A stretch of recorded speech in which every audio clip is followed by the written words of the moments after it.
Please stand.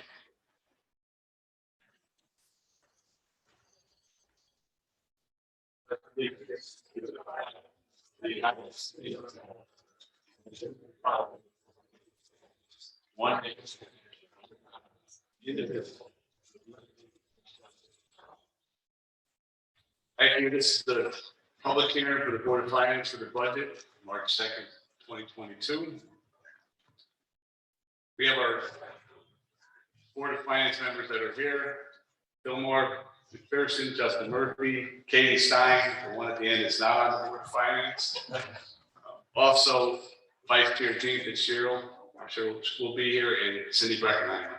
So it's a great board. They really care about the town of Madison, and they work very well together. We don't always agree, but we work very well together, doing what we think is best for the town of Madison. Just the budget process in general, it really begins in September with the town and the education offices coming together. The board helps the budgets throughout the fall. And then it opens in January with a combined Board of Selectmen and Board of Finance meeting with the town staff. After that, there's a combined Board of Selectmen, Board of Finance, and Board of Ed meeting for the education budget. And the process, as you can see, up until now, Board of Ed has approved the Board of Education, has been approved by the Board of Education and the Board of Selectmen. The town budget has been approved by the Board of Selectmen. And tonight, the Board of Finance receives both of the recommended budgets. Before I go any further, I really want to thank Stacy Novitz and her finance team. They make our job so easy, so much easier. I don't want to say it's easy, Stacy, but so much easier. They're really dedicated, they care. How about standing up or just, I want to say thank you.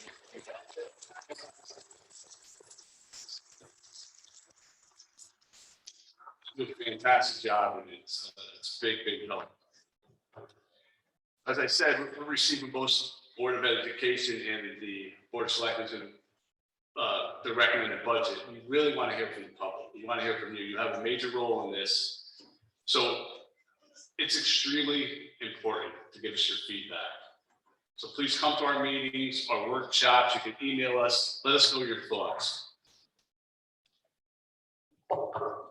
So what comes next?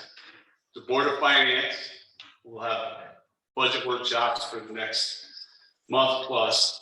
The Board of Finance will have their second public hearing on April 25th, obviously 2022. The Board of Finance will do the recommended budget for fiscal 23. The referendum will be May 17th, and the Board of Finance will set the mill rate after that on May 18th. Shortly, we were going to hear from our Board of Education Superintendent, Dr. Cook, who will get up and walk us through the Board of Education budget, followed by our first Selectman, Peggy Lyons. And then there'll be questions and comments from the public. And we ask you to keep those comments around 2 minutes so we can make sure everybody gets a chance to speak and gets their input. And just one more reminder that this will be an ongoing process, so please get involved, give us your thoughts, give us your questions. We're going to do our best for all of you. Dr. Cook, are you ready?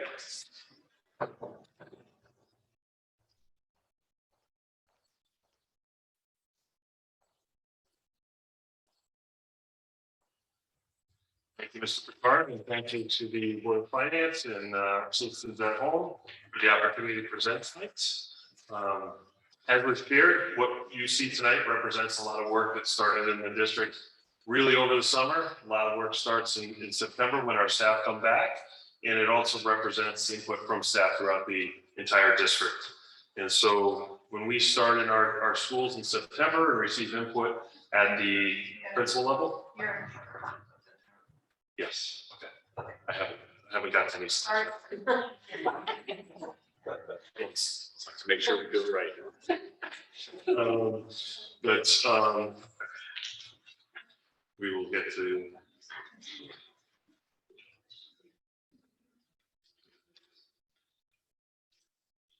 We do a lot of work to get to this point, and we have made reductions along the way. One of the things that I think is important to do for a budget is to have each building bring forward needs that they have, needs from the staff at the budget level, at the district level, and then we go through those line by line and really make some difficult decisions. So what you see tonight represents a lot of consensus that came about to get to this point.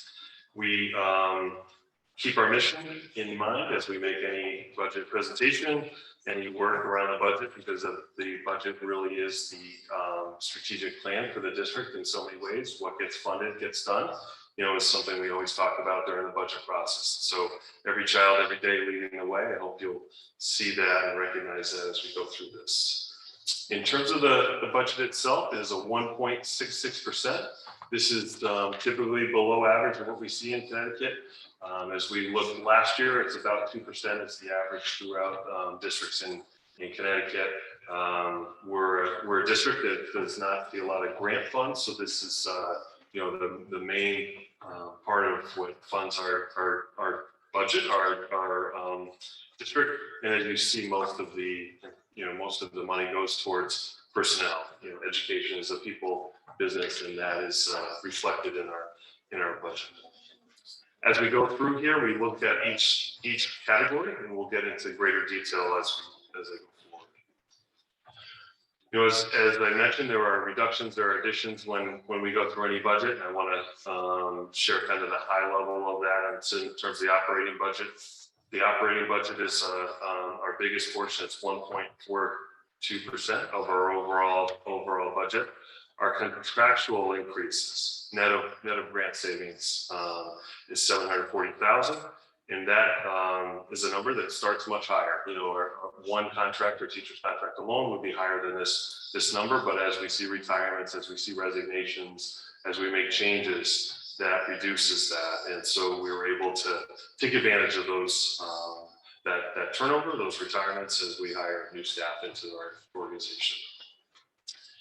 We also have eliminated 7 positions as we got to that point that were funded through the budget. So 7 paraprofessional positions that were part of our district have been eliminated for next year, 5 of which are reflected in classroom support positions, and 2 of which are positions that also are part of 2 classroom reduction positions. So we have 2 positions right now in our organization that are funded through a grant that will not be continued next year. They are placed towards kindergarten to ensure we had low kindergarten class sizes. We'd love to continue those positions, but they were grant funded.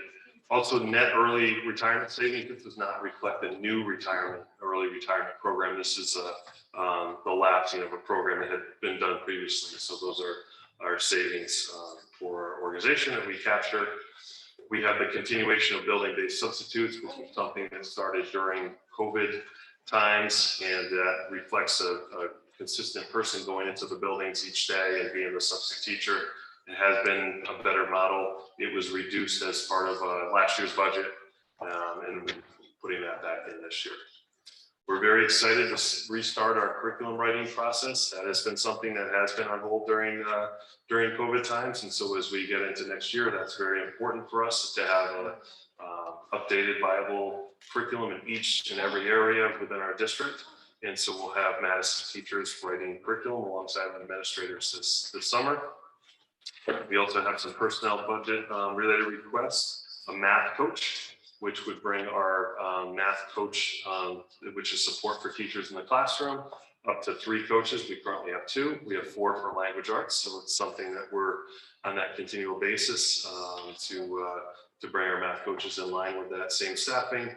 We also will bring advanced placement testing support at the high school. This is really looks to be a pilot program for next year as we look to support our students as they take advanced placement tests. This is really about having more students take more advanced placement courses.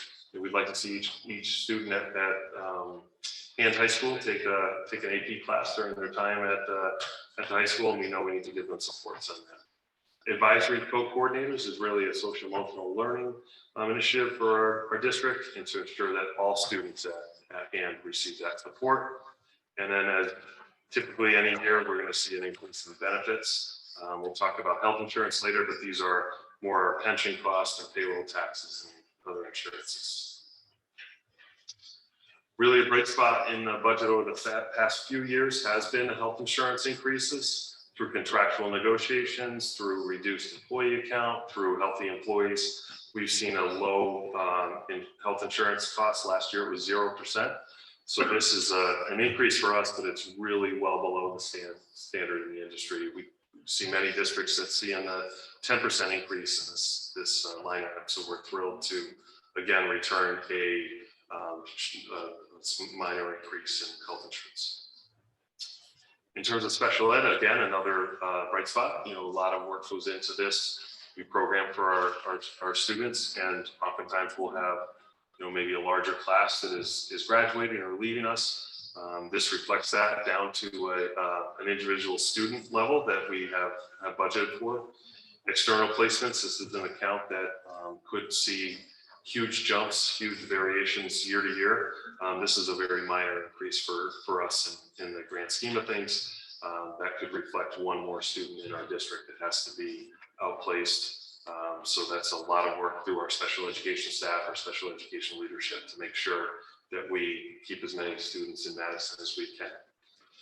Always account adjustments here, a decrease in transportation, a small increase in ESS contractual increases at the middle school and high school. We are filling a line item that has not brought in the money it used to, which is tuition for typical students at the preschool program, and then a miscellaneous account that reflects a number of accounts in special education that will go up slightly each one. In terms of curriculum and instruction, you know, that is one of the big drivers is for curriculum instruction is the math coach being added. But as I mentioned, it's very important for us to get back to writing curriculum on a regular basis. We have accreditation process at our high school coming in this fall. So a lot of our work has been gearing up for that date. Accreditation obviously is very important to us in Madison, in high school. We don't anticipate any issues. Certainly, our high school is a very high performing high school, and do not see concerns. We need to make sure we have updated curriculum in each area, and they will be certainly monitoring that as they come through. So it's very important we get back to our regular and then even then some process for writing curriculum.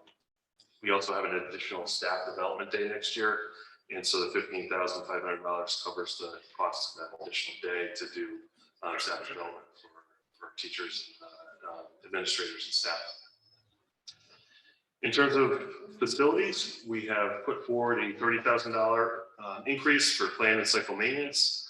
That is really the funds that do all the minor work that we do across the district, painting, repairs. We had a small leak at Jeffrey Elementary School this year. That's the money that we use to fund those types of repairs. So $30,000 really is just keeping us up with the increased amount of costs that we're seeing. As you have seen at your houses, we've seen very clearly in the district that there's a lengthier time to order supplies and lengthier costs as well. We have many long-term additional maintenance needs to do. Through the work of Bill and his staff, we've been able to keep utilities down.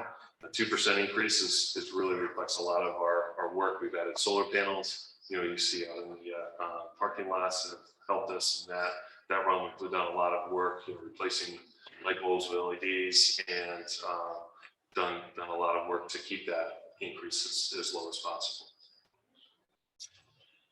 In terms of the other operating costs, technology, we invested heavily in technology last year. We are not needing to increase that for this year, and so there's no change in the technology budget. We have not stood still by any means, though. We have added security cameras throughout the district. We just recently were able to add $60,000 to 2 grants through the state.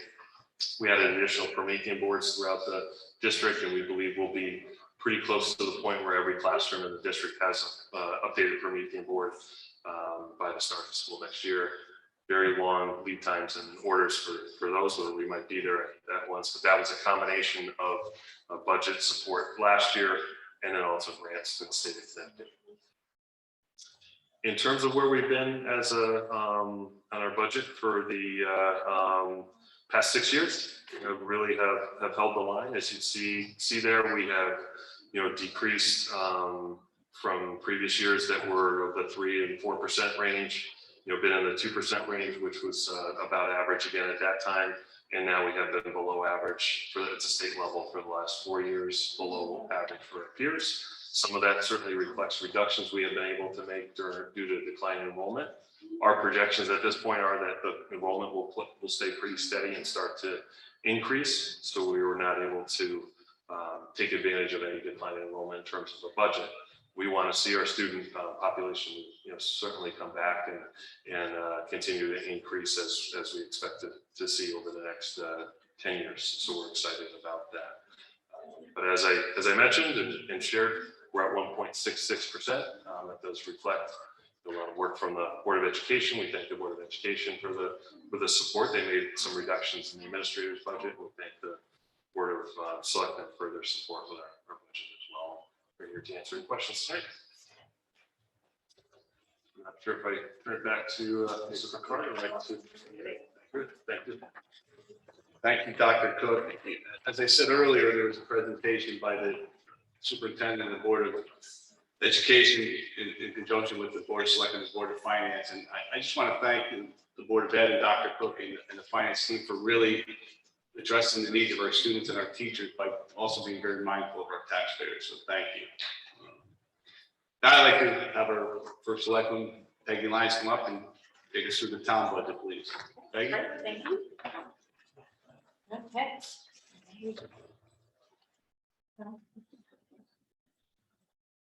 All right, well, thank you, everybody, for joining us tonight. I'm Peggy Lyons, the first selectman. Yes, Chris.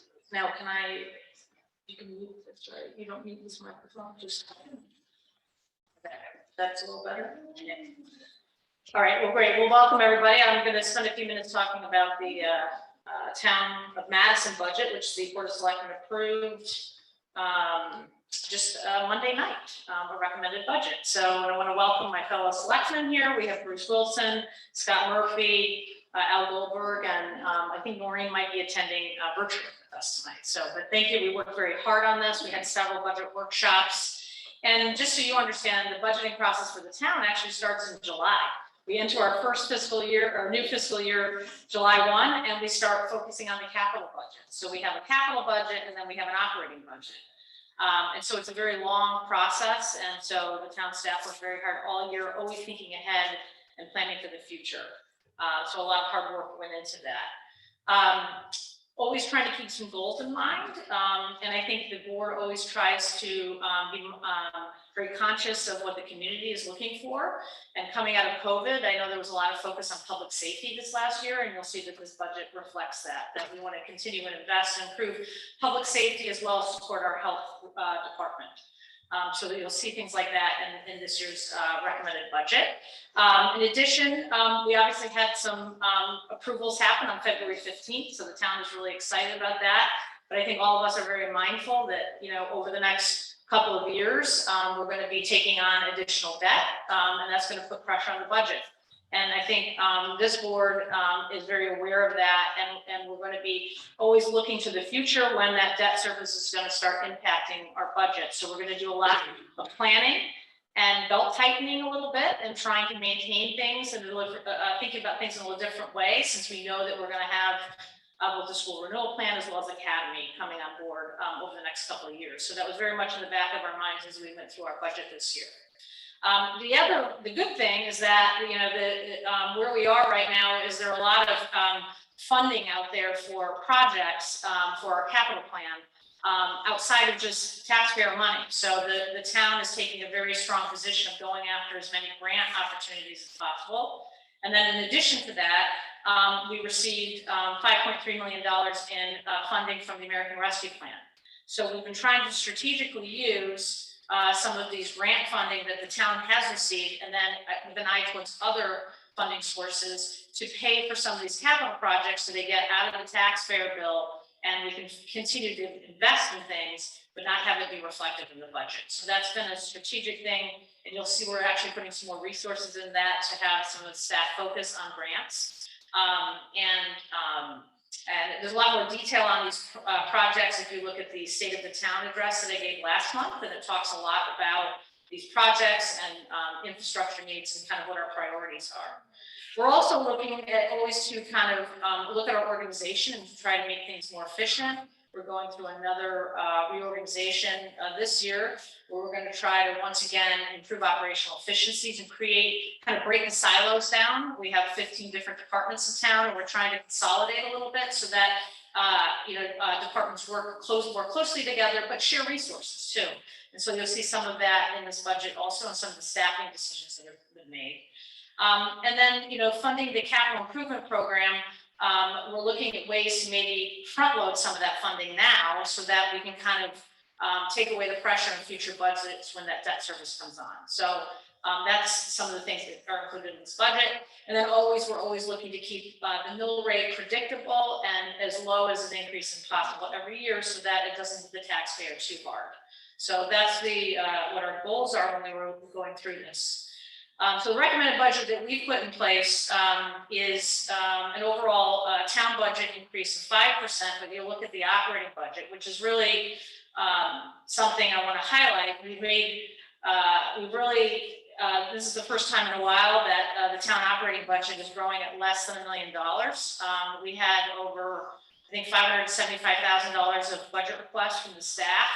And we really took a hard look at those requests, and we only really approved half of those.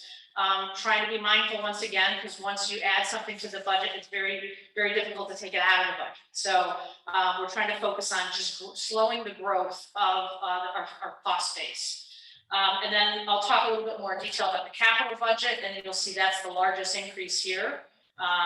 Last year, the Board of Finance opted not to increase the capital budget at all, and I think we want to now kind of jumpstart that program, knowing that we have the referendums that passed. So we've added additional funding into that account, and I'll talk more about that later. So the combined overall with the Board of Education would be 2.8% increase. And then we put in kind of an estimated mill rate. Obviously, the Board of Finance is the one that will make this decision, but if our board felt that if you apply some of our undesignated fund balance again, like we've done over the last 2 years, it allows for a very modest mill rate increase that's actually lower than kind of historic mill rate growth. So, and this just gives you kind of a longer term view. And I want to highlight again that we're slowing the growth of the town operating budget. Just a couple of years ago, the town operating budget grew at 7%. We managed to cut that growth in half. So it'd be great to get even further down. And we're going to keep focusing on that, efficiencies, managing our staff better, and really targeting areas where we want to put money in and resources that the community wants us to invest in. And then I just also want to highlight once again the mill rate growth, because I think people get concerned when they see these budgets, but understanding that the mill rate is driven also by the growth of the grant list and a number of other revenue factors and under the fund balance. So there are other things that go into that calculation. So budget growth doesn't immediately drop down to mill rate growth. So I just want to make that point again, and we talked a lot about that when we talked about the referendums. So what's driving that? So if you look at the overall town budget, including capital, 37% of that is because of what we've done, what we're recommending that the town do for the capital budget. But then a large chunk of this is in our fixed cost base with staff. So almost half of this growth is driven by salaries and benefits for staff. And of that 47%, half of that amount is actually driven by public safety. And I'll talk about that on the next slide, but we have made a big investment in our police. We gave a very attractive contract for our police department last year to continue to retain and incentivize our officers and also make us in line with other communities so that the pay structure was where it should be, because we were not where we should be. And then we've also now are recommending adding additional personnel. So this is a big investment in our public safety. And then the other thing is investment in capital funding.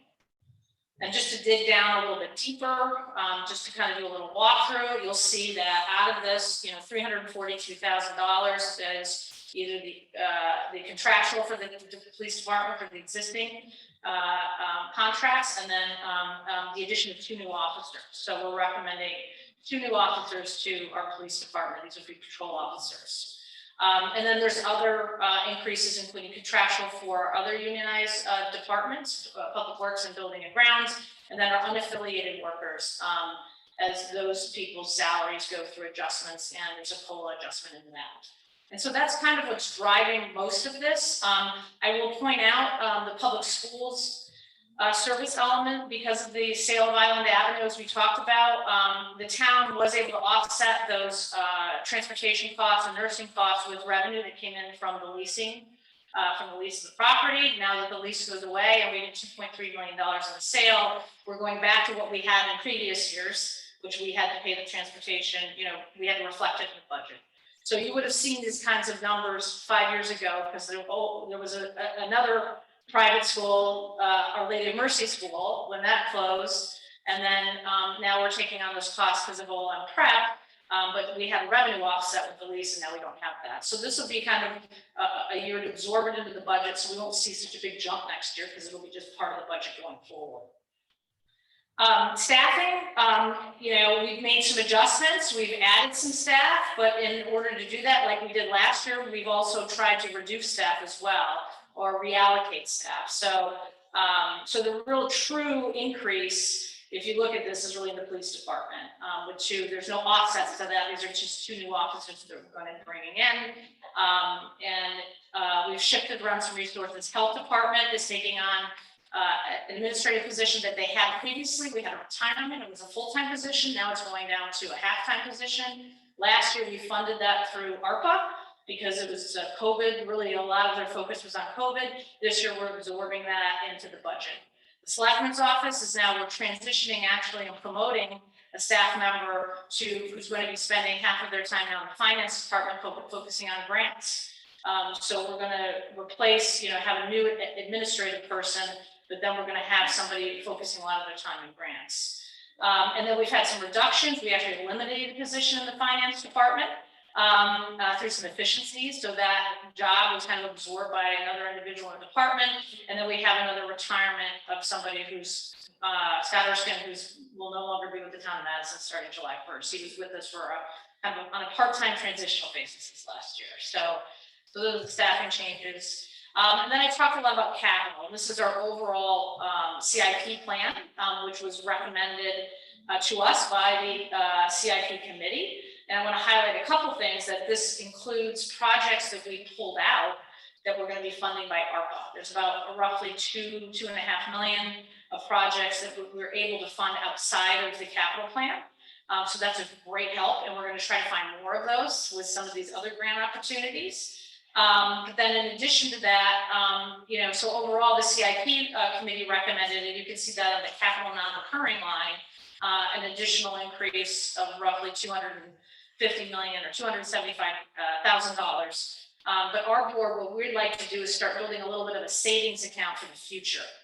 Because we know we have all these needs, these capital needs. So let's start kind of swirling more money away now where we can afford it in the budget, so that in future years, we may not have to increase that capital account so much when we have debt service coming in. So that's what the 275 in additional funding is down there. And that's a recommendation that the Board of Selectmen is making, and that'll be a decision and discussion. Happy to talk more about that. I know, we could even double that number and try to help for the future even more. But obviously that has an impact on the mill rate. So that'll be a big conversation, I think, I'm happy to share some additional thoughts with the Board of Finance, and I know you guys have an active discussion on that. In terms of projects, obviously, talked a lot about this at the State of the Town meeting. At the time we didn't know, but now we do know we have these 3 referendums successfully passed and were approved by Madison voters. So we know we're moving forward on those. We just started establishing building committees. And we're, sprinting out the door to get these things up and running as quickly as possible. We're also launching master planning process for the surf club, and that'll be a long-term plan that we'll be working on over the next several years involving community input so that we can, make some decisions on the surf club and look toward the longer term strategy for that facility. Downtown Center project, we actually are looking, I think, to launch the RFP in April, hopefully, to get the work started that would start like in the summer in terms of the electrical work to get those poles downtown. Last year we put a lot of money into the town fleet, and so we're starting to see some of those new trucks. I think we've got 2 now that came in our public works department, so you'll see them around town. And we're also looking at converting some of our vehicles and our vehicle plan to electric. There's a lot of grant opportunities out there right now to pay for electric cars, and so we're thinking if we can earmark some of our fleet, pay for it somewhere else, it just saves us some more money, and we're also doing the right thing and helping our planet by converting to electric. The town emergency shelter, this is one where there was a lot of work done. I know members of the Board of Finance sat on this committee. We have an inadequate shelter right now. That is our town campus gym.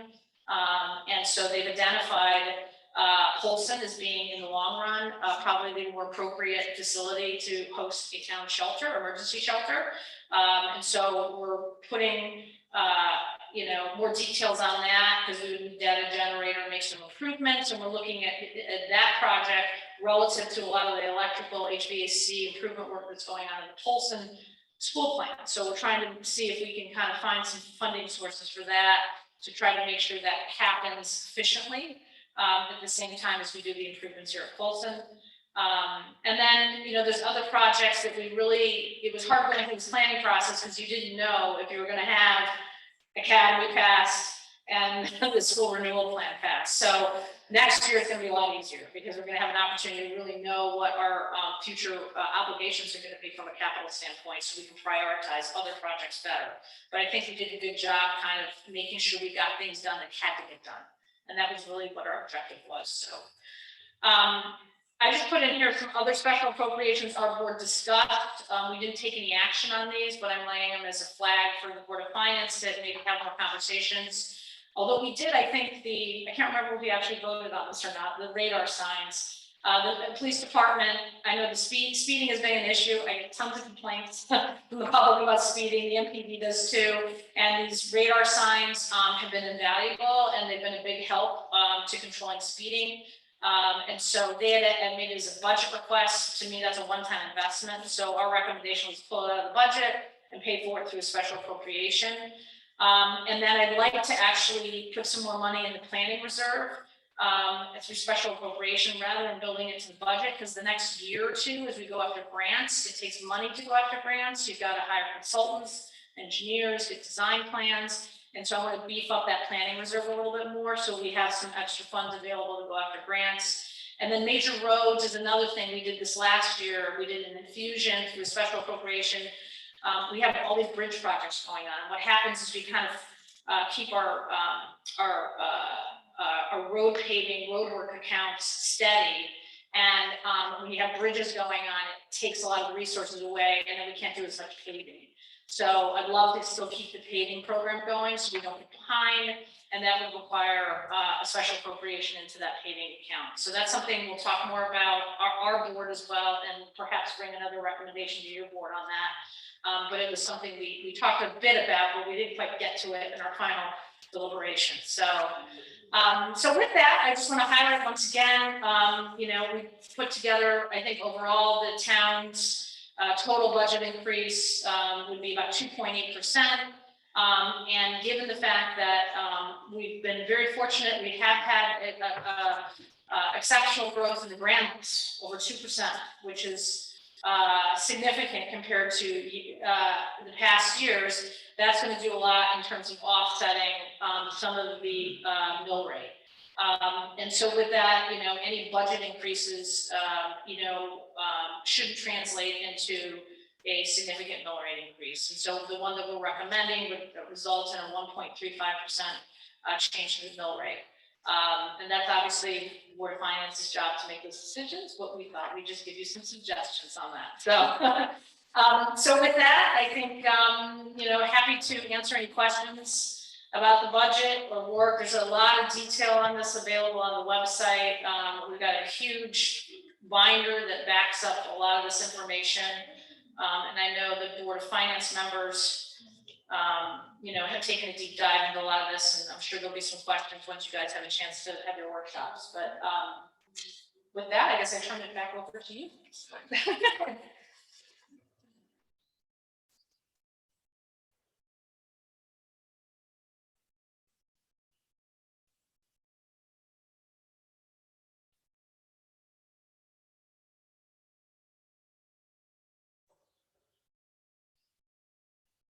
Thank you, Lions, and the entire Board of Selectmen did an excellent job. I do want to just thank the Board of Finance again. I know we have our workshops coming, and we're going to have a number of meetings and go through this in its entirety. But Katie Stein's in the back.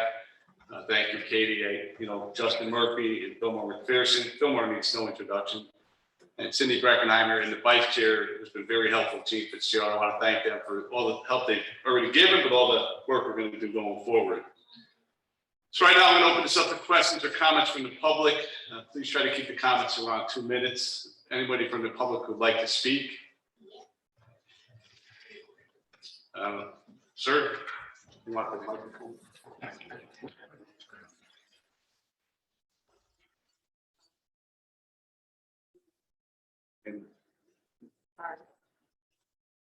Name and address, please. Thank you.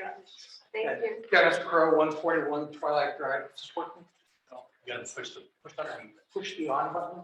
Yeah, that might be. Sorry.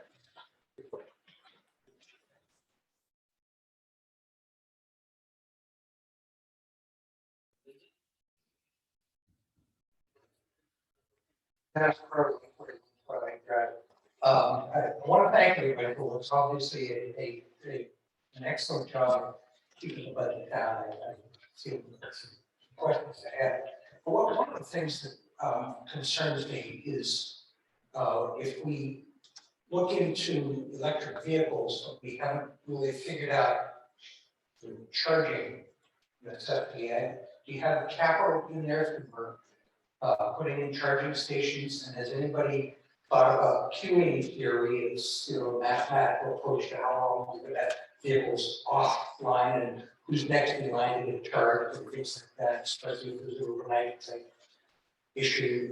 It's a big issue when you have all those fleet of vehicles you need to get them charged overnight.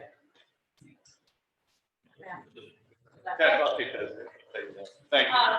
Yeah, happy to talk to that. We have been spending quite a bit of time on this. We actually did a presentation to the Board of Selectmen where we started the process of looking into this. So we have a working group. In terms of the infrastructure, one of the things is a grant came up, and it was a very generous grant that would pay for a lot of the infrastructure. So we're trying to figure that out, where we would put the stations. The other issue is a lot of fleet vehicles that the town would use, there's just not appropriate vehicles, electric vehicles that would serve those purposes. So you can't have a plow, a snow plow or whatever. Right now, it's just not there. So, but there are some, that the assessor's office uses, or the health department, or, there are some other vehicles that we could try to target.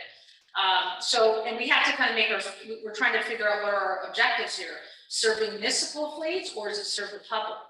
And I think right now the market's trying to figure that out, right? Because the town has chargers downtown, but over time, are people, are municipalities expected to provide charging locations? We don't provide gas stations to people with their vehicles, right? So eventually the private sector is going to take over a lot of that. So I think we want to encourage the behavior, which is what we've been doing, and we're going to try to get more chargers in different locations around town. But really the objective is more to prepare us, the town, the municipality, to have the resources it needs so we can do that conversion and keep converting as the appropriate vehicles come online. So we are thinking hard about it, and we actually had a consultant look at our fleet. He said that we're going to probably present that report next month. And we're just trying to be ready and make sure that we have everything we need so we can start applying for grants. Thank you, Dennis. Anybody else from the public who'd like to ask a question, make a comment? Second, anybody virtually? I don't see any hands raised as of now. Second time, anybody from the public would like to speak? Third and final time? Public information session is now closed. Great, thank you. Thank you, everyone, for being here. Thank you for asking the questions. Way to go, Dennis. Thanks, Dennis. Have a good night, everybody. Hey, you-